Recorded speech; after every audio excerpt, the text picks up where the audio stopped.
સુંદર ઉપાય છે. ભગવાનની આજ્ઞા પ્રમાણે અશ્વત્થામાની શિખાનું છેદન કરવામાં આવ્યું છે. માથાનો મણી કાઢી લીધો છે અને અશ્વત્થામાને કાઢી મૂક્યા છે. અગ્નિદો ગરલત્તેવ શસ્ત્રપાણીર્ધનાપઃ ક્ષેત્રદાર હરત્યેવ ષડેતે આતતાયિના. આ છ જેને આતતાઈ ગણ્યા છે. જો આતતાઈને મારવામાં પાપ નથી. અગ્નિદો ગરલત્તેવ, ગામને અગ્નિ લગાડે હે અર્જુન એને મારવામાં પાપ નથી, આતતાઈ છે. ગરલત્તેવ, પોતાની ઘરે ભોજન કરવા માટે બોલાવે અને ભોજનમાં ઝેર નાખીને કોઈ મારી નાખે એ આતતાઈ છે. અર્જુન એને મારવામાં પાપ નથી. ક્ષેત્રદાર હરચૈવ, ક્ષેત્રનું હરણ કરે, સ્ત્રીનું હરણ કરે એને મારવામાં પાપ નથી. અર્જુન એ આતતાઈ છે. શસ્ત્રપાણીર્ધનાપઃ, નિશસ્ત્રની ઉપર કોઈ શસ્ત્ર ચલાવે. અહીંયા અશ્વત્થામાએ કઈ એવું વીરને શોભે એવું કામ નથી કર્યું. સુતેલા બાળકોને માર્યા છે. આતતાઈ છે. પણ બ્રાહ્મણ છે એટલે મુશ્કેલી છે. એનું શિખા છેદન કરી અને એ આતતાઈના રૂપમાં તમે એનું છેદન કર્યું છે. સત્યકર્મ તમે કર્યું છે. અશ્વત્થામા જતા રહ્યા. આ બાજુ પાંડવોએ પાંચેય પુત્રોના અગ્નિ સંસ્કાર કર્યા છે. અગ્નિ સંસ્કાર કરી અને ભગવાન દ્વારકાનાથ, દ્વારકાધીશ હવે દ્વારકા જવા માટે તૈયાર થયા છે. બહુ આગ્રહ કર્યો બધાએ પ્રભુને કે તમે રોકાઈ જાઓ ને થોડા દિવસ. ભગવાને કહ્યું હું ઘણું રોકાયો, હવે મને દ્વારકામાં જવાની ઈચ્છા થઈ છે, તમે મને દ્વારકા જવા દો, તમારું કામ પૂર્ણ થયું છે. ભગવાનનો રથ તૈયાર થયો. ભગવાન રથમાં બેસવા ગયા છે. ભગવાને એક પગ પૈડાની ઉપર મૂક્યો અને બીજો ત્યાં પગ મૂકવા જાય ને ત્યાં એક સ્ત્રી રડતી રડતી આવી છે. પાહી પાહી મહાયોગિન દેવ દેવ જગત્પતે નાન્યમ ત્વદભયમ પશ્યે યત્ર મૃત્યુષ્પરસ્પરમ. હે કૃષ્ણ મને બચાવો, હે કૃષ્ણ મને બચાવો. મારું મૃત્યુ થાય તો ભલે થાય, પણ મામે ગર્ભો નિપાત્યતા, મારા ગર્ભનું રક્ષણ કરો. કોણ હતી એ સ્ત્રી? રડતી રડતી આવી છે. ભગવાનનો એક પગ રથના પૈડા ઉપર છે અને એ શબ્દો કર્ણે અથડાયા. ભગવાને જોયું. કોણ હતી એ રડતી રડતી આવતી સ્ત્રી? એ બીજું કોઈ નહીં, વિરાટ રાજાની દીકરી અને વીર અભિમન્યુની પત્ની ઉત્તરા. સાતકોટાના યુદ્ધમાં અભિમન્યુ વીરગતિને પામ્યા છે. યુવાન વયે તમે જુઓ પાંડવોની ઉપર ઓછું નથી વીતું. યુવાન વયે અહીંયા ઉત્તરા વિધવા બન્યા છે. એના ઉદરમાં અભિમન્યુનું બાળક છે.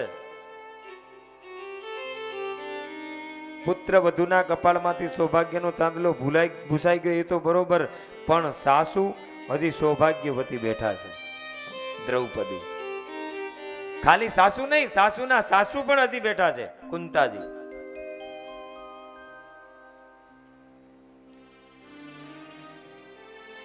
આટલું આટલું સહન કર્યું. નહીં તો કૃષ્ણ જેવો જેનો ભત્રીજો છે. ભગવત ભક્તિ કરતા હોય ને ભાઈ, એ હરિભક્તો ને ભગવત ભક્તિ કરનારને માથે દુઃખ પડે ને તો ડરવું નહીં. દુઃખ છે ને એ તો પ્રસાદી છે, ભગવાનનો અનુગ્રહ છે.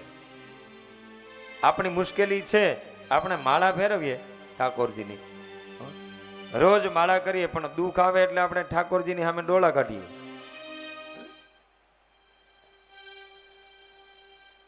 આ દુઃખ એ તો આવે, અને જે માળા કરતો હોય એને ખાસ આવે. પરીક્ષા કોની થાય? પરીક્ષા કોની લેવાય? જે નિશાળમાં દાખલ થયો હોય એની પરીક્ષા લેવાય.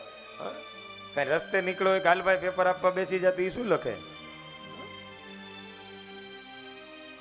એમ સાધનાની નિશાળમાં દાખલ થાય ને એની પરીક્ષા તો ભગવાન કરે, એની કસોટી એની જ થાય ને. અને ઘણા એમ કે હાચાને કેટલું કેટલું સહન કરવું પડે, અને ઓલા ખોટા તો એ લીલા લહેર કરે છે. અરે પણ આપણે એની સામે હું કામ જોવું જોઈએ? અને આમે હાચા હોય ને એને જ વધારવાનું હોય ને. આપણે શ્રીફળની માનતા માની હોય, દુકાને શ્રીફળ લેવા જાય ને એટલે આમાં બરોબર ટકારા મારીને ખખડાવીને લઈ ગયા, પાણી ચૂ છે ને એ હાચા જ વધેરાય. બાકી ખોટા ગડગડિયા હોય ને એને તો અમારી આ બેનું મોતીએ મઢે અને પછી એને શોકેસમાં રાખે, એની કઈ બીજી કિંમત નથી. ગડગડિયાની શું કિંમત હોય? આ બાજુ પાંડવોએ અશ્વત્થામાને જીવતદાન આપીને છોડી મૂક્યા. અશ્વત્થામા પાંડવોના ઋણી છે, પણ વેરના અગ્નિમાં બળતા અશ્વત્થામા કૃતજ્ઞ થયા. એને કહ્યું કે મારું અપમાન કર્યું, હું પાંડવોના વંશને મિટાવી દઈશ. પાંડવોના વંશને મિટાવવા તૈયાર થયો અને અશ્વત્થામાએ ફરી વખત બ્રહ્માસ્ત્ર છોડ્યું. ઉત્તરાના ઉદરમાં રહેલા બાળકને મારવા માટે. અને એટલા માટે ઉત્તરા ક્યાં ગઈ? દોડતી દોડતી ભગવાનના શરણે ગઈ. કારણ કે ઉત્તરાને એના સાસુએ સમજાવ્યું હતું કે બેટા, જ્યારે જ્યારે તારું મન મૂંઝાય ને ત્યારે ત્યારે બીજા કોઈને શરણે ન જાતી, ભગવાન કૃષ્ણના શરણે જાજે.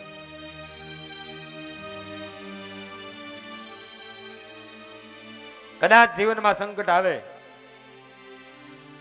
તો અન્યાશ્રય નહીં કરતી બેટા, ભગવદ આશ્રય કરજે, તારું કામ સિદ્ધ બનશે. અને આવું શા માટે દ્રૌપદીએ કહ્યું? કારણ કે એને અનુભવ છે. એ સાસુ છે જે પોતાની વહુને સદ જ્ઞાન આપીને સદ વાત કરે. અને સાચી વાત કઈ, સાચું જ્ઞાન આપે એ સાસુ માં છે. આ વાત સમજાવી હતી ને, એ વાત એના મગજમાં આવી એટલે ઉત્તરા છે ને, સંકટ આવ્યું ને, જયારે બ્રહ્માસ્ત્ર છોડ્યું ને ત્યારે કૃષ્ણની પાસે દોડતી દોડતી આવી. અને આવીને પાછું જુઓ, ઉત્તરાએ પાછું એમ નથી કીધું કે અશ્વત્થામાને મારી નાખો. જુઓ તો ખરા, આ કુળને પ્રણામ કરવા પડે. હે ભગવાન, તમે અશ્વત્થામાને મારી નાખો એમ નથી કીધું. હું મરી જાઉં તો ભલે મરી જાઉં. સામેથી 5 બાણ આવ્યા છે. પાંડવોને મારવા માટે પાછા અશ્વત્થામાએ 5 બાણ છોડ્યા. અને ભગવાન એ 5 બાણોને અધ વચ્ચે કાપી નાખ્યા. અને ઉત્તરાના ઉદરમાં રહેલા ઉદરસ્થ શિશુનું રક્ષણ કરવા માટે ઉત્તરાએ જ્યાં પાછો શ્વાસ લીધો ને, એ પાછા પેચતા શ્વાસમાં એક સુંદર નાનું એવું રૂપ લઈ અને ભગવાન ઉત્તરાના ઉદરમાં પ્રવેશ કરે. અને એ ઉત્તરાના ઉદરમાં રહેલા બાળકને બ્રહ્માસ્ત્રના તેજથી ભગવાને બચાવે છે. ઉત્તરાના ઉદરના બાળકની રક્ષા કરી કુરુવંશને પુનઃ અંકુરિત કર્યો. તો ઉત્તરાના ઉદરનું આ બાળક જેની ભગવાને રક્ષા કરી એ કોણ? એ બીજું કોઈ નહીં, સાક્ષાત પરીક્ષિત મહારાજ છે. આ કેવળ પરીક્ષિતની કથા નથી, આપણા સૌની આ કથા છે. આપણે બધા માના ઉદરમાં રહીએ છીએ, આપણે બધા પરીક્ષિત છીએ. માના ઉદરમાં આપણી રક્ષા કોણે કરી છે? શ્રી હરિએ કરી છે. તો ભગવાને એક ક્ષણ માત્રમાં ઉત્તરાના ઉદરસ્થ શિશુનું રક્ષણ કરીને જ્યારે બહાર આવ્યા ને, ભગવાને આવું કામ કર્યું ને ત્યારે કુંતાજીની આંખમાં આંસુ આવ્યા છે. કુંતાજી રડે છે, ગદગદ જળજળિયા આવ્યા છે, હાથ જોડ્યા છે, કૃષ્ણને માથું નમાવીને વંદન કર્યા છે. કુંતાજી કૃષ્ણના ફૈબા છે, વસુદેવજીના બેન છે, અને પોતાના ફૈબા એને વંદન કરે છે ને કૃષ્ણને આ ન ગમ્યું. કરે રે ફૈબા, તમે મને વંદન કરીને પાપમાં નાખો છો, તમે તો વડીલ છો. ત્યારે કુંતાજી કહે છે નહીં નહીં કૃષ્ણ, એક ભત્રીજો ફૈબાને વંદન કરે એ બરાબર છે. આજ હું મારા ભત્રીજાને વંદન નથી કરતી, આજ હું કોને વંદન કરું છું? નમઃ પંકજનાભાય નમઃ પંકજમાલિને નમઃ પંકજનેત્રાય નમસ્તે પંકજાંગ્રયે. આજ હું મારા ભાઈ વસુદેવના દીકરાને નમસ્કાર નથી કરતી. વસુદેવ દીકરો મને વંદન કરે એ તો બરાબર છે, હું એને આશીર્વાદ આપું. આજ ભત્રીજાને નહીં, પણ હે કૃષ્ણ, હું આજ આપને ઓળખી ગઈ છું. હું આજ આદિનારાયણ પરમાત્માને નમસ્કાર કરું છું. તમે આદિનારાયણ પરમાત્મા છો, મને ખબર પડી ગઈ છે. તમે આ પૃથ્વીનો ભાર હરવા માટે આવ્યા છો. તમે આ જગતની જે પ્રકૃતિ છે ને, એ પ્રકૃતિથી તમે પર છો, પ્રકૃતિના તમે સ્વામી છો. અને કુંતાજી અહીંયા શ્રીમદ ભાગવતની અંદર પ્રથમ સ્કંદના 8મા અધ્યાયમાં સુંદર મજાની સ્તુતિ કરી છે.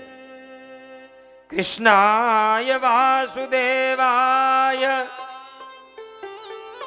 દેવકી નંદનાય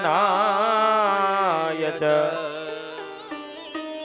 નંદ ગોપ કુમારાય ગોવિંદાય નમો. કુંતાજી કહે છે તમારી માં દેવકી કરતા વધારે ભાગ્યશાળી હું છું. કેમ કે દુષ્ટ કંસે દેવકીના 7 પુત્રોને મારી નાખ્યા, તમે એની રક્ષા ન કરી, એને બચાવ્યા નહીં. જ્યારે મારી બાબતમાં હું કહું ને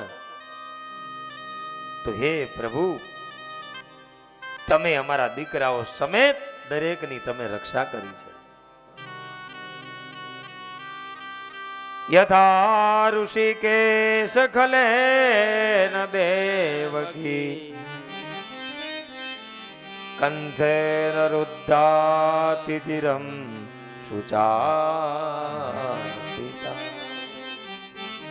વિમોચિતાહંચ સહાત્મજા વિભો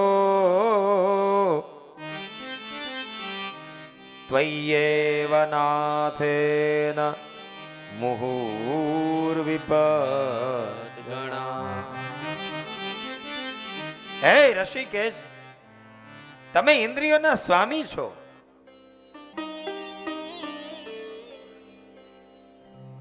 મુહુર મુહુર, હે કૃષ્ણ, જ્યારે જ્યારે અમારા ઉપર દુઃખ આવ્યું છે ત્યારે ત્યારે તમે અમારી સામે આવીને ઉભા રહ્યા. અનેક વાર તમે અમારી વિપત્તિમાંથી અમારી વિપત્તિને હરી છે. અને એક નહીં, મેં સાંભળ્યું છે કે કોઈ તારી સ્તુતિ કરે, કોઈ તારી પ્રાર્થના કરે તો તું પ્રસન્ન થાય છે. અને પ્રસન્ન થયા પછી તમે વરદાન માંગવાનું કહો છો, તો હે કૃષ્ણ, મારી આજ ઈચ્છા છે, મને વરદાન આપશો. અરે ફૈબા, આ તમે શું કહો? હા, તમે રાજી થઈને વરદાન આપો છો, તો હે કૃષ્ણ, હું તમારી પાસે એક વરદાન માંગુ.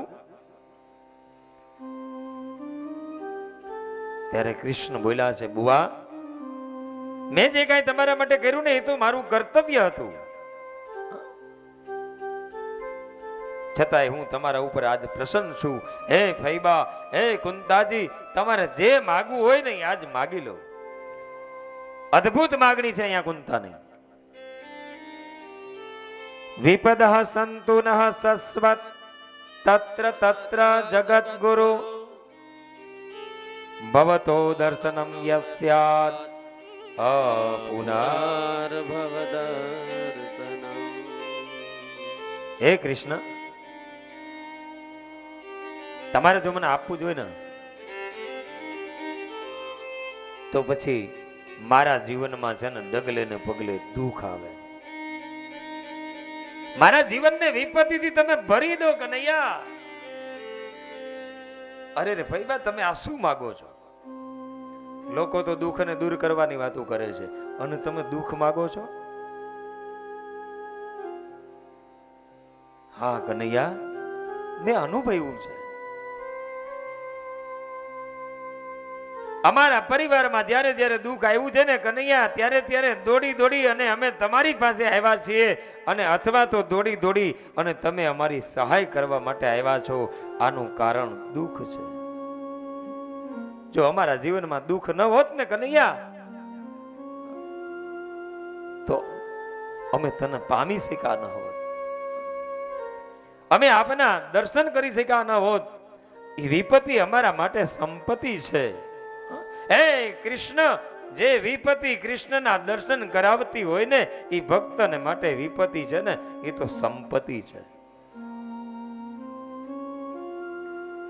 એ સુખ ઉપર પથરા પડે નથી જોતું અમારે એવું સુખ. સુખ ઉપર પથરા પડે રામ હૃદયથી જાય. बलिहारी उस दुख की के फल फल बलिहारी तो ये दुखनी છે. એક એક ક્ષણ, એક એક પલ કૃષ્ણને સ્મરણ થાય. અને ભગવાનને જ્યારે સમય નથી હોતો ને, કાંઈક ભગવાનને બહુ મહત્વનું કામ હોય ને તેથી શું કરે ખબર છે? આપણને સુખ આપી દે. ભગવાન સુખ આપી દે. આલે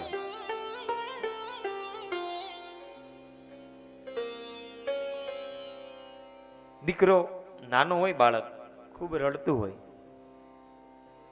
માને ઘરના કામ બધા પડ્યા હોય ને બાળક રડતું હોય તો માં શું કરે?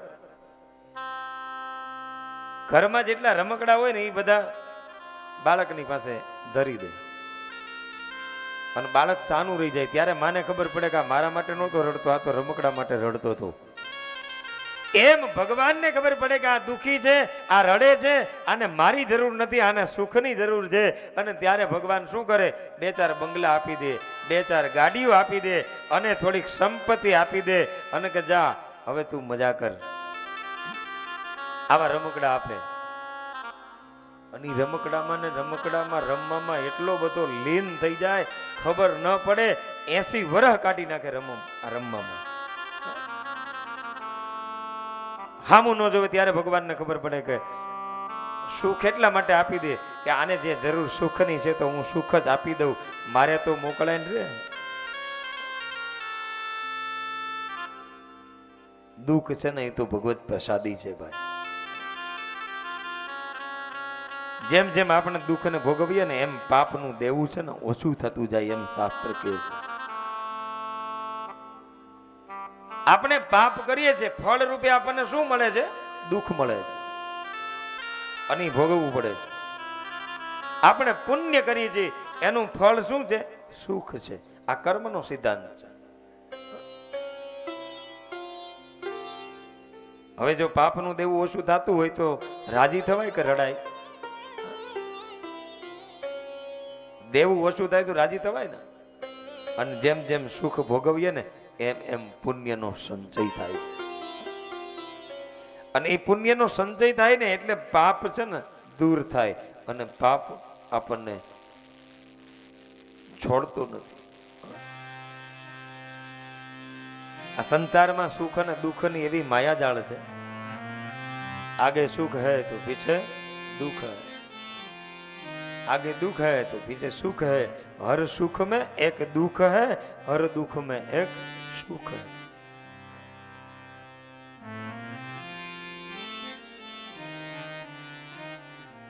दुख मां ए डरवू नहीं, हिम्मत न हारवी, हळवेથી જીવનની હોડીને હંકાર। કેવી રીતે? એ પ્રભુજીને સોંપી સુકાર,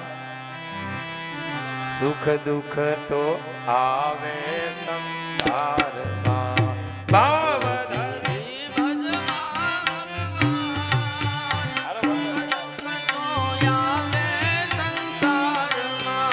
भाव धरी भजवा भगवान, सुख दुख तो आवे संसार में।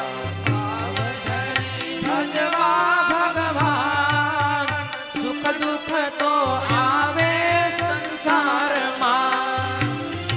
ये दुख में डरवू नहीं, हिम्मत नो हारवी। दुख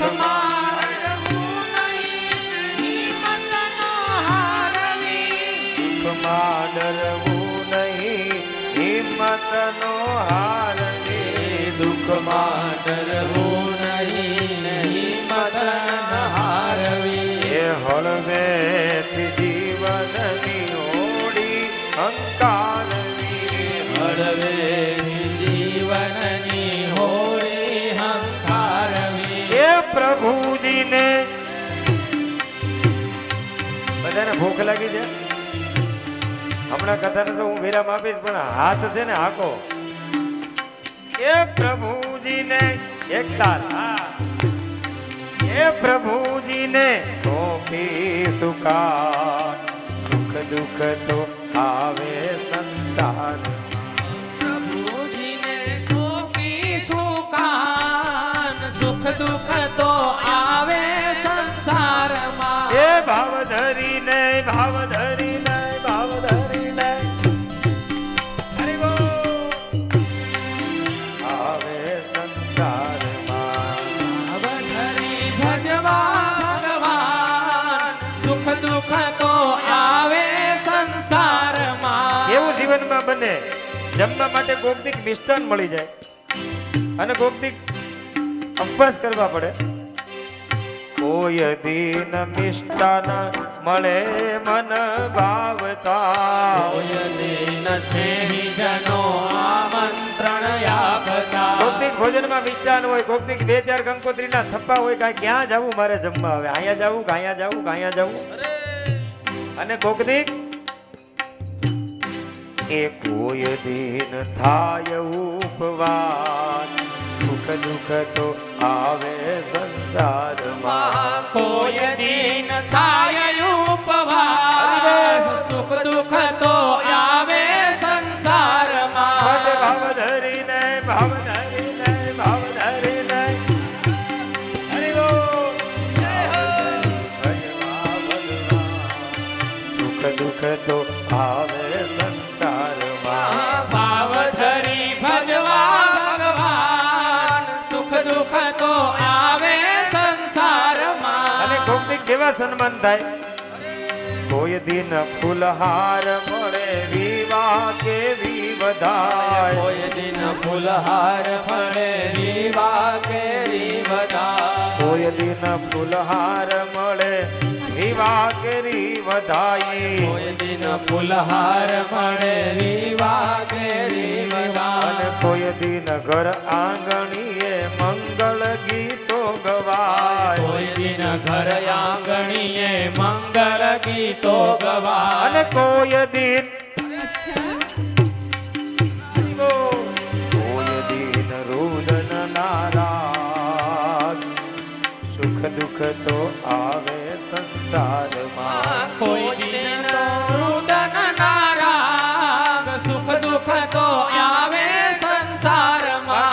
ભાવ ધરીને ભાવ ધરીને ભાવ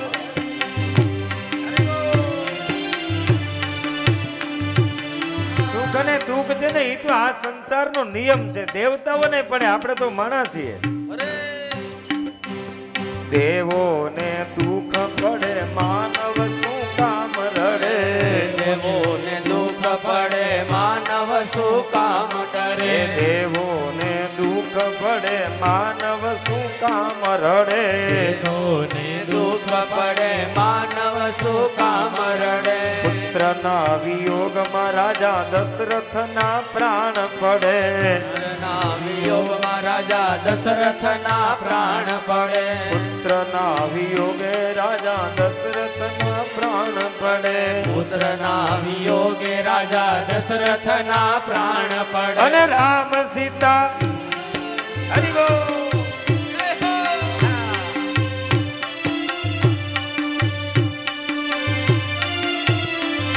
એ રામ સીતા ચાલ્યા વનવાસ, સુખ દુઃખ તો આવે સંસારમાં. હે રામ સીતા ચાલ્યા વનવાસ, સુખ દુઃખ તો આવે સંસારમાં.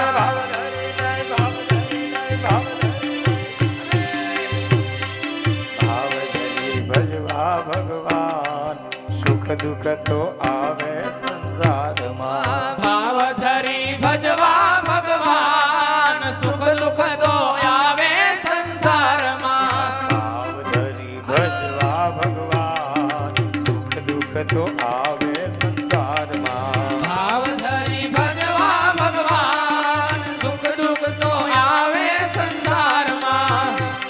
એ દુઃખમાં ડરવું નહીં ને હિંમત ન હારવી.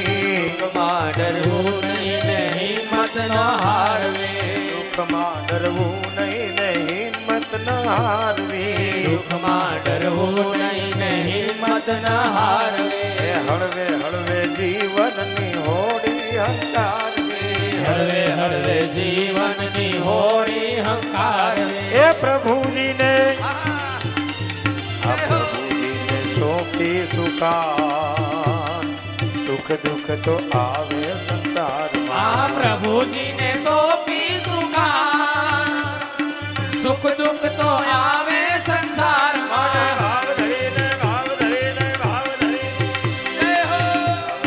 ભજવા ભગવાન, સુખ દુઃખ તો આવે સંસારમાં. ભાવ ધરી ભજવા ભગવાન, સુખ દુઃખ તો આવે સંસારમાં. ભાવ ધરી ભજવા ભગવાન, સુખ દુઃખ તો આવે સંસારમાં. ભાવ ધરી ભજવા ભગવાન, સુખ દુઃખ તો આવે સંસારમાં. સુખ રાજા રણ છોડ, રંગીલા રણ છોડ, દ્વારકાનો નાથ મારો રાજા રણ છોડ. રાજા રણ છોડ, રંગીલા રણ છોડ, તમારો રાજા રણ છોડ. રણ છોડ, રંગીલા રણ છોડ, દ્વારકાનો નાથ મારો રાજા રણ છોડ. રાજા રણ છોડ, રંગીલા રણ છોડ, દ્વારિકાનો નાથ મારો રાજા રણ છોડ. એ દ્વારકાનો નાથ મારો રાજા રણ છોડ. હે દ્વારિકાનો નાથ મારો રાજા રણ છોડ. એ દ્વારિકાનો નાથ મારો રાજા રણ છોડ. દ્વારિકાનો નાથ મારો રાજા રણ છોડ. બોલે દ્વારિકા. સંગી જય. તો ભગવાન દ્વારકાધીશ છે. અહીંયા કુંતાજીની સ્તુતિ બહુ સુંદર છે. અને કુંતાજી સ્તુતિ કરે છે, માતા ભગવાનને નમસ્કાર કરે છે અહીંયા ફઈબા. પણ અહીંયા પ્રારંભે ને અંતે જે હોય ને એને સિદ્ધાંત કહેવાય છે. કુંતા માતાનો સિદ્ધાંત શું છે? કેવળ શરણાગતિ. આટલી બધી સુંદર સ્તુતિ કુંતાજીએ કરી છે. ભગવાન કઈ બોલ્યા નહીં, મંદ મંદ ઉભા ઉભા હસે છે. અને પોતાની માયાથી મોહમાં નાખતા હોય એમ પ્રભુનું હાસ્ય. પ્રભુના હાસ્યમાં માયા છે. પૃથયે તમ કલપદે પરિણુતાખિલો દયા મંદમ જહાસ વૈકુંઠો મોહયન્નિવ માયયા. આમ કુંતાના ઉદરમાં રહેલા બાળકની રક્ષા કરી અને કેને ખબર ભગવાન દ્વારકા જવા માટે નીકળ્યા હતા, એક પગ પૈડા ઉપર મૂક્યો હતો અને રોકાઈ ગયા. તો કુંતાજીને એમ થયું કે મેં સ્તુતિ કરીને એટલે મારી સ્તુતિમાં પ્રસન્ન થઈને કૃષ્ણ રોકાઈ ગયા છે. દ્રૌપદી અહીંયા ઉભા છે, એને એમ થયું કે મારા કારણે ભગવાન રોકાયા. અર્જુનને એમ થયું મારા સખા છે એટલે રોકાયા છે. સુભદ્રાને એમ થયું મારા માટે રોકાયા છે. યુધિષ્ઠિરને એમ થયું કે હું નવો નવો રાજા થવાનો છું એટલે માર્ગદર્શન આપવા રોકાયા છે. પણ અહીંયા ભગવાન નથી રોકાયા કુંતાજી માટે, નથી રોકાયા દ્રૌપદી માટે, નથી રોકાયા સુભદ્રા માટે, નથી રોકાયા અર્જુન માટે, નથી રોકાયા યુધિષ્ઠિર માટે. ભગવાન રોકાયા છે એક એના પરમ ભક્ત માટે. અને એના પરમ ભક્ત કોણ છે? ભગવાનને અચાનક યાદ આવ્યું. કુરુક્ષેત્રના મેદાનમાં બાણની સૈયા ઉપર પોઢ્યા છે દાદા ભીષ્મ. ઉત્તરાયણના પવિત્ર સમયની રાહ જોવાઈ રહી છે. ભીષ્મ પોતાનો દેહ છોડવાના છે. ઉત્તરાયણ કાળ નજીક આવી ગયો છે અને ભગવાને વિચાર્યું કે હાલ આ ભીષ્મનો ઉદ્ધાર કરતો જાઓ. યુધિષ્ઠિર રાજા બન્યા છે, હસ્તિનાપુરની ગાદી ઉપર બિરાજા છે. ધર્મની સત્તા સ્થપાણી છે પણ પ્રજા દુખી છે.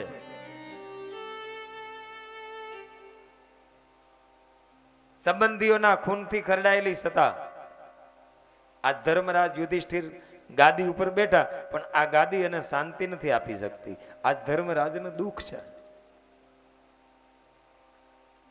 અને યુદ્ધ થાય ને પછી તમે વિચારજો, કોઈ પણ દેશ હોય, કોઈ પણ રાષ્ટ્ર હોય ને એનું દ્રશ્ય છે ને બહુ ભયંકર હોય.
ધર્મના ચોધાર આંસુ રેડા છે ત્યારે દાદા ભીષ્મ ધર્મરાજના માથા ઉપર હાથ ફેરવીને કહે છે કે બેટા ધર્મ હવે શા માટે રડે છે? સુખનો સૂર્યોદય થયો બાપ. કૃષ્ણ જેવા સમર્થ માણસ નું પડખું છે. તારે જે જોઈતું હતું એ રાજ્ય મળ્યું છે, સત્તા મળી છે. ત્યારે યુધિષ્ઠિર કહે છે નહીં નહીં દાદા, આ સત્તા મળી પણ આ સત્તાને માટે મોટો ભોગ આપવો પડ્યો છે. અમારી સત્તા લાલચાએ તમારા જેવા વડીલોની આ દશા કરી છે. હે દાદા, જેના માથામાં જેના ખોળામાં ખૂંદીને અમે મોટા થયા છીએ એની અમે આ દશા કરી છે. આપના જેવા કંઈક વડીલોને વાઢીને આ સત્તા મળી છે, આ ગાદી મળી છે. દાદા, આજ હું કુરુક્ષેત્રની થી નીકળી અને હસ્તિનાપુરની ગાદી ઉપર બેસવા જાઉં છું ને તો કુરુક્ષેત્રની ભૂતાવળ આ મારી નજર સામે તરે છે. યુધિષ્ઠિરને રડતા જોયા અને ભીષ્મ કહે છે યુધિષ્ઠિર ચિંતા ન કર. અને એમ કહેવાય કે કુરુક્ષેત્રના મેદાનમાં અંતિમ સમયે દાદા ભીષ્મએ યુધિષ્ઠિરને ઉપદેશ આપ્યો છે. ભગવાનની હાજરી છે, ઋષિમુનિઓની હાજરી છે, દ્વારકાધીશની ઉપસ્થિતિ અને ધર્મનો ઉપદેશ કર્યો છે. યુધિષ્ઠિરને રાજધર્મ સમજાવ્યો કે રાજધર્મ કોને કહેવાય, સ્ત્રી ધર્મ સમજાવ્યો, સ્ત્રીઓના ધર્મ કેવી રીતે પાલન કરવા, આપત ધર્મની વાત કરી છે. ભગવત ધર્મ સમજાવ્યો અને અંતે દાદા ભીષ્મએ યુધિષ્ઠિરને મોક્ષ ધર્મની વાત કરી છે. ટૂંકમાં યુધિષ્ઠિરે જે પૂછ્યું ને એ બધું દાદા ભીષ્મએ ઉત્તર આપ્યો છે. અને એમ કહેવાય કે દાદા ભીષ્મ યુધિષ્ઠિરને જ્યારે આ ધર્મનો ઉપદેશ આપે છે ને ત્યારે એક બાજુ દ્રૌપદી ખડખડાટ હસે છે. દ્રૌપદીને ખડખડાટ હસતી જોઈ અને પાંડવો નારાજ થયા છે. એમણે કહ્યું દ્રુપદ સુતા, પ્રસંગની ગંભીરતા જાળવો. અત્યારે આપણો બાપ વિદાય લઈ રહ્યો છે ને તમે હસો છો. પણ એમ કહેવાય કે દ્રૌપદી છે ને હાસ્યને પૂર્ણપણે ખાળી ન શક્યા, વધારે હસવા લાગ્યા. ત્યારે બાણની પથારી ઉપર સુતા સુતા દાદા ભીષ્મએ કહ્યું કે દીકરી દ્રૌપદી, હું તને પૂછું છું તું શા માટે હસે છે? ત્યારે દ્રૌપદીએ કહ્યું કે દાદા, એ વાત બધી કરીને વધારે દુખી થાવું ને, અને દુખી હોય એને વધારે દુખી ન કરાય. દાદા, મારે કઈ નથી કેવું. નહીં દીકરી, મને બતાવ તું કેમ હસે છે? ત્યારે દ્રૌપદીએ કીધું દાદા, બીજું કઈ નહીં, મારે તમને એટલું કેવું છે, મને હસવું એટલા માટે આવે છે કે તમે આ જ્ઞાનનો ઉપદેશ આપો છો, આ ધર્મનો ઉપદેશ કરો છો. તો હે દાદા, મારે તમને એટલું પૂછવું છે કે તેથી ભરી સભામાં દુષ્ટ દુશાસન મારા તીર ખેંચતો હતો, તેથી મેં પણ એક મૃગલીની જેમ તમારી સામે દ્રષ્ટિ કરી હતી. તેથી તમારું આ જ્ઞાન ક્યાં ગયું તું બાપ? તેથી એક શબ્દ ન બોલ્યા, મને બચાવી પણ નહીં.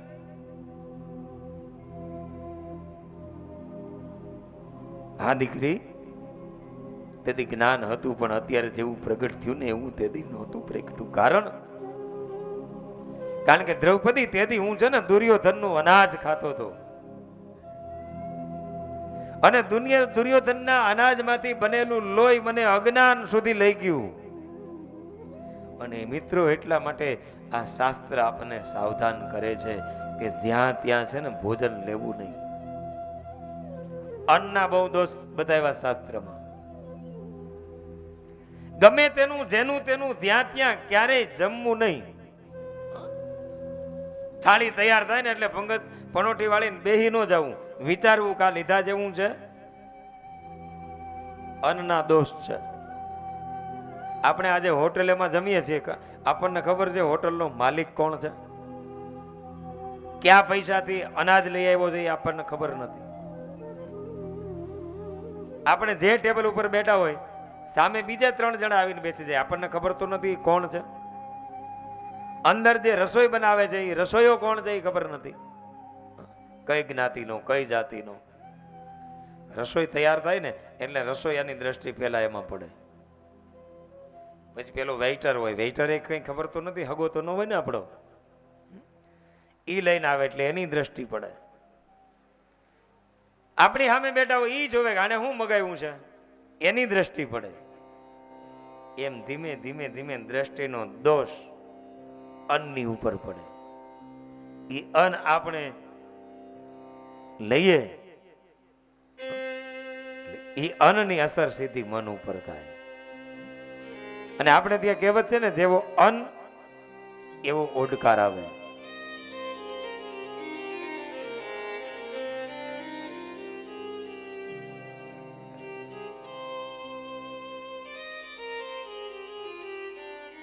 એટલા માટે અહીંયા જો દાદા ભીષ્મ આપણને સાવધાન કરે છે. દાદા ભીષ્મને દુર્યોધનનું અન્ન એના મનને જો અસર કરતું હોય તો હું ને તમે કોણ? બહુ સાવધાનીની જરૂર છે. ભગવાનને સમર્પિત કરીને પ્રસાદ લો. ભગવાન ઘરમાં તમારી રસોઈ તૈયાર થતી હોય ને તો એ રસોઈને તમે જે માનતા હોય એને ઠાકોરજીને પહેલા થાળ ધરો, તુલસી પત્ર પધરાવો, ભગવાનને ઠાકોર જમાડો અને પછી એ બધામાં પધરાવો તો એ રસોઈ છે ને પ્રસાદ બને. અને એ પ્રસાદ લેવાથી શું થાય? સારા સંતાનોની પ્રાપ્તિ થાય, સારા સંસ્કારોની પ્રાપ્તિ થાય, સારી બુદ્ધિનું નિર્માણ થાય. એટલા માટે અન્નના દોષ અહીંયા સાવધાન કરે છે દાદા ભીષ્મ. અને કદાચ બહુ જગ્યાએ બેસવું પડે, જમવા પ્રસાદ લેવો જ પડે તો પ્રસાદ લેતા પેડા એમાં તુલસી પત્ર અથવા તો ચરણામત પધરાવો અને એને પ્રાર્થના કરો. અન્નમ બ્રહ્મ રસો વિષ્ણુ ભોક્તા દેવ મહેશ્વર એવ મુક્ત્વા ચયો ભુક્તે અન્ન દોષે ન લીપ્યતે. જે આપણને જમાડે છે એને જમાડ્યા પહેલા કેમ જમી લેવાય? એટલા માટે ભગવાનને થાળ ધરવાનો. દ્રૌપદી વળી હસવા લાગ્યા, બેટા હજી કેમ હશે છે? તો મને તો એવું થાય છે દાદા તે છેલ્લે છેલ્લે ક્યાં અમારી ઘરે જમવા આવ્યા હતા? આ તમે આટલો બધો ઉપદેશ અત્યારે આપો છો? ત્યારે દાદા બોલ્યા છે, દીકરી આ તારો ભરથાર છે ને અર્જુન પાર્થ, તું જોઈ લે મારે રૂવાડે રૂવાડે બાણ માર્યા છે. આજ હું બાણની સૈયા ઉપર પડ્યો છું અને તારા એ પતિ પાર્થના બાણે છે ને દુર્યોધનના અનાજમાંથી બનેલું લોહી હતું ને એ વહેડાવી દીધું. આજ મારી માં ગંગાનું ખૂન મારી નસોમાં વહે છે ને એટલે આ જ્ઞાન પ્રગટ થયું છે. આજ મારી માં ગંગાનું લોહી વહે છે. ધર્મનો ઉપદેશ કર્યા પછી ભીષ્મએ પોતાની વાણીને વિરામ આપ્યો છે. ઉત્તરાયણનો પવિત્ર સમય આવ્યો. અંતે ભીષ્મે ભગવાનની સ્તુતિ કરી છે સુંદર મજાની. પ્રથમ સ્કંદમાં 9મા અધ્યાયમાં શ્રી ભીષ્મ ઉવાચ. એક શ્લોક લઈને કથાને વિરામ આપું છું.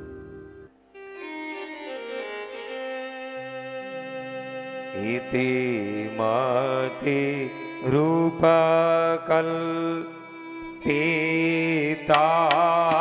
વિતૃષ્ણા. ઇતિ મતિ રૂપકલ્પિતા વિતૃષ્ણા. અને ભગવતી સાવત પુંગવે વિભૂને. ભગવતી શાશ્વત પુંગવે વિભૂની. એ સ્વસુખા મુપગાતે વાતી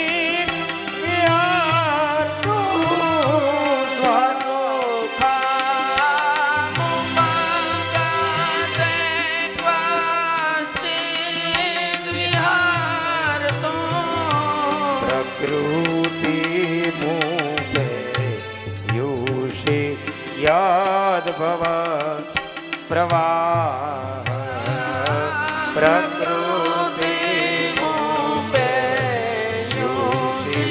યાદ ભવ પ્રવાહ યાદ ભવ પ્રવાહ ઇતિમતિ રૂપકલ્પતા તુષ્ણા ભગવતી સાત્વત પુંગવે વિભુમ્નિમ સ્વસુખમુપગતે ક્વચિત વિહરતુમ પ્રકૃતિમ ઉપેયુષી યદભવ પ્રવાહ. દાદા ભીષ્મ કહે છે, કૃષ્ણ મારી એક ઈચ્છા છે. શું? હું મરણ પથારી ઉપર પડ્યો છું, પણ મારી એક દીકરી કુંવારી છે, એને મારે પરણાવવાની આ એક ઈચ્છા રહી ગઈ છે. જો સારો મૂર્તિઓ મળી જાય ને તો મારે એ મારી દીકરીને પરણાવી છે.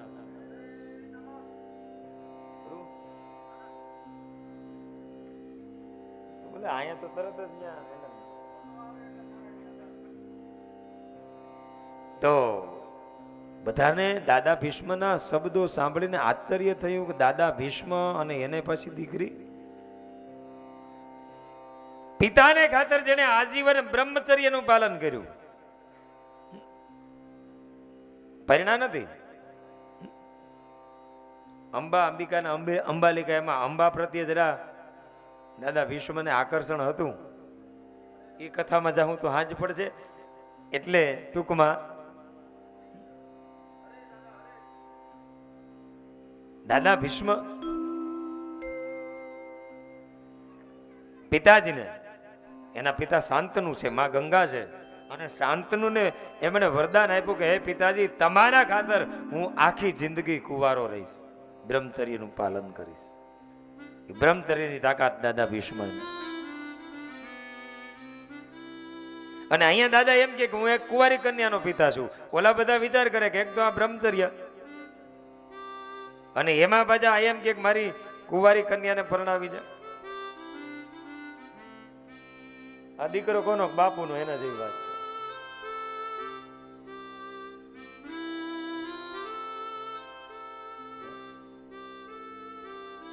તો મુશ્કેલી છે. પણ 11 શ્લોકમાં સુંદર મજાની સ્તુતિ છે કે દાદા ભીષ્મની કુંવારી કન્યા એટલે શું? અહીંયા દાદા પહેલા જ બોલ્યા, ઇતિ મતિ રૂપ કલ્પિતા વિતૃષ્ણા. મતિ એટલે બુદ્ધિ, આપણે જેને કહીએ છીએ આપણી મતિ. આપણી મતિ ક્યાંક ને ક્યાંક લાગી છે. આપણી મતિ કુંવારી નથી, પરણેલી છે, નામમાં પરણી છે, ક્યાંક દામમાં ક્યાંક ચામમાં. પણ દાદા ભીષ્મ એમ કે છે કે મારી મતિ હજી ક્યાંય લાગી નથી, અને મારી આ મતિને મારે પરણાવી છે. તો પછી કન્યા શું જુએ છે? કન્યા વરયતે રૂપમ. કન્યા રૂપને જુએ છે. દીકરીની સગાઈ કરવામાં આવે ને ત્યારે કન્યા શું જુએ? રૂપને. મૂર્તિઓ સારો હોવો જોઈએ, હેન્ડસમ હોવો જોઈએ, રૂપાળો હોવો જોઈએ. માતા વિતમ. માં શું જુએ મૂર્તિયામાં? પૈસા વાળો જોઈએ.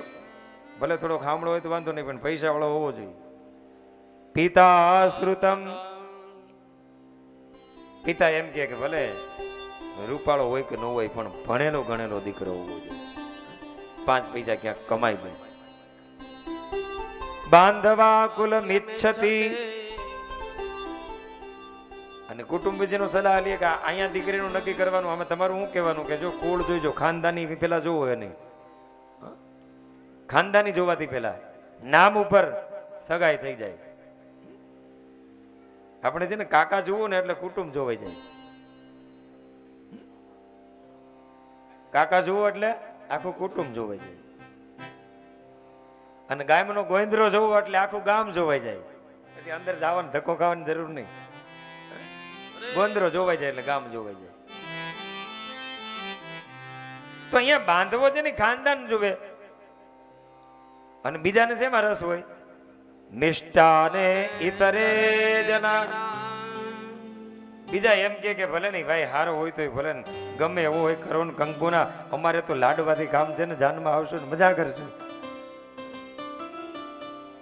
તો અહીંયા દાદા એમ કે છે કે હે કનૈયા, આ તમારા જેવો રૂપાળો બીજો કોણ હોય? મારી મતિ રૂપી કન્યા તમારામાં લાગી છે. ત્રિભુવન ગમનમ તમાલ વર્ણમ અન રવિ કર ગૌરવ રમ રમ દધાને વપુરલ કુલા વૃતાનુનાબ્જમ વિજય સકે રતિરસ્તુ મે મધ્યાહા. અને મેં તમારી આ રૂપને મારી મતિ વરી છે. તમારું રૂપ જોયું છે ક્યાં? કુરુક્ષેત્રના મેદાનમાં. મને ખબર છે તમે કેવા છો. તો રૂપાળો હોય મૂર્તિઓ એ બરાબર, સુરવીર હોય એ બરાબર. તમારી સુરવીરતા મેં જોઈ છે, મારી મતીને ગમે છે. પાછો મૂર્તિઓ કેવો હોવો જોઈએ? કહ્યાગ્રો. કહ્યાગ્રો કંત બધાને ગમે ને. અડધા વેણમાં આખી વાત સમજી જાય. અશદભાઈ બરોબર ને? વરાસા રોડ ઉપર આજ સાડીનું સેલ, હા તત ઈ થઈ ગયું. સાડીનું સેલ લાગે ને એટલે આમ લાઈન થાય. બેનો તરત એમ કે આ સેલ, હા એ હું સમજી ગયો. હાલો આ રવિવાર ન્યા ફળવીએ, શનિવારે જાય, બુધવારે જાય. કયારો બધાને ગમે ને. કહ્યાગ્રો કંત કોને નો ગમે ભાઈ? તો અહીંયા દાદા ભીષ્મ કહે છે કે તમે કહ્યાગ્રા છો, કારણ કે મધ્યમાં અર્જુને આજ્ઞા કરી કે હે પ્રભુ, આ તમારા રથને લઈ લ્યો અને બંને સેનાની વચ્ચે રાખો. એ જ ક્ષણે તમે રથને લઈ ગયા, એટલે કહ્યાગ્રા છો.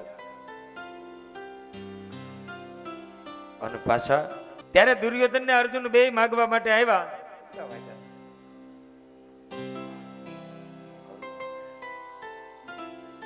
અને દુર્યોધનની દ્રષ્ટિ પેલા પડી દુર્યોધન ઉપર. આમ આમ આમ ભગવાન આરામમાં હતા ને, દુર્યોધન પગ પાસે આવીને ઉભો રહ્યો. આંખ ખુલીને સીધી દ્રષ્ટિ દુર્યોધન ઉપર ગઈ. સલાહ કોની હતી? મામા શકુનીની. કૃષ્ણ આપણા હગા છે, તું માગ ને. એટલે કહ્યું કે અમારે યુદ્ધ થવાનું છે, તમે અમને શું આપો? ત્યારે કૃષ્ણ કે જો ભાઈ એક વસ્તુ સમજી લે, દુર્યોધન, મારે તો દુર્યોધન ને અર્જુન બે હરખા છે. મારે એક બાજુ હું વિના હથિયારે હું આ કુરુક્ષેત્રના યુદ્ધનામાં મેદાનમાં હથિયાર ધારણ કરીશ નહીં, આ મારી પ્રતિજ્ઞા છે. અને એક બાજુ મારી અક્ષોણી સેના છે. હવે આ દુર્યોધન છે ને મૂઢ, એને એમ કીધું કે વિના હથિયારે કૃષ્ણને શું મારે પૂજવા છે? મારે તો અક્ષોણી સેના જોઈ છે. માગી ભગવાન કે જાઓ દુર્યોધન, સમય થાશે એટલે યુદ્ધના મેદાનમાં હાજર થઈ જશે. અર્જુન ભગવાનના ઓશિકા પાસે ઉભો છે. અને અર્જુને કહ્યું પ્રભુ, હું પણ માગવા માટે આવ્યો. ત્યારે કૃષ્ણે કહ્યું કે હવે હું શું ના આપું? હું તો છું અને એ વિના હથિયારે છું. મારું જે અક્ષોહિણી સેના હતી એ તો મેં આપી દીધી. હવે હું છું ને એ વિના હથિયારે છું. હું હથિયાર નહીં ઉપાડવા, અમારી પ્રતિજ્ઞા. ત્યારે અર્જુન કહે છે, આ તો અર્જુન છે પ્રભુ, હું હથિયાર માગવા માટે નથી આવ્યો, હું આપનું હથિયાર બનવા માટે આવ્યો છું. વિના હથિયારે તો વિના હથિયારે, પણ તમારે અમારા પક્ષમાં રહેવું પડે. અને એમ કહેવાય કે મહાભારતનું યુદ્ધ શરૂ થયું, રોજ ભયંકર લડાઈ થાય છે.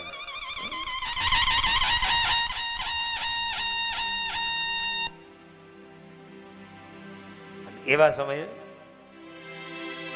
ભીષ્મને ખબર પડી કે હું હથિયાર હાથમાં નહીં લઉં એવી પ્રતિજ્ઞા કૃષ્ણએ લીધી છે. અને ભીષ્મએ કીધું કે હું એને હથિયાર લેવડાવીશ, અને હથિયાર ન લે તો હું મોઢું નહીં દેખાડું. અને લડતા લડતા સમરાંગણમાં મારું શબ છે ને ઊંધું પડે. એ તેથી જે યુદ્ધ દાદાએ કર્યું છે, કૌરવોનો વિનાશ અને પાંડવોનો વિજય થવા માટે જાય છે. દાદાએ જોયું કે હવે આ પાંડવ પક્ષનું પલ્લું નમતું દેખાય છે. તે દિવસના યુદ્ધ સાંજ પૂરી થઈ અને દુર્યોધને વિચાર કર્યો. બીજે દિવસે તાત્કાલિક સભા બોલાવી અને દાદા ભીષ્મ બેઠા છે, હાથમાં બેરખો ફરે છે. બેરખાથી દાદા ભીષ્મ જપ કરે છે. સભામાં બેઠા છે બધા. એનું નામ બે રખો છે. બે રખો જે હોય ને એ વાતું કરી શકે ને જપે કરી શકે, બે રાખે એટલે બે રખો. કિતેવી એના હોય પારા ના, બહુ વધારે ન હોય, મોટા 11 રાખે ગણાય. એટલે બે રખો છે. એ વાતું કરતો જાય ને જપે કરતા જાય. દાદા બેરકો ફેરવીને બેઠા છે. એવા સમયે દુર્યોધન આવ્યો અને દુર્યોધન કહેવા લાગે છે કે હે દાદા ભીષ્મ, તમારા જેવા સુરવીર અમારા પક્ષે હોય અને પાંડવો જો વિજય મેળવી જતા હોય ને તો દાદા તમે ખોટું નહીં લગાડતા. મારે તમને કહેવું છે, તમે બરાબર મન દઈને લડતા નથી.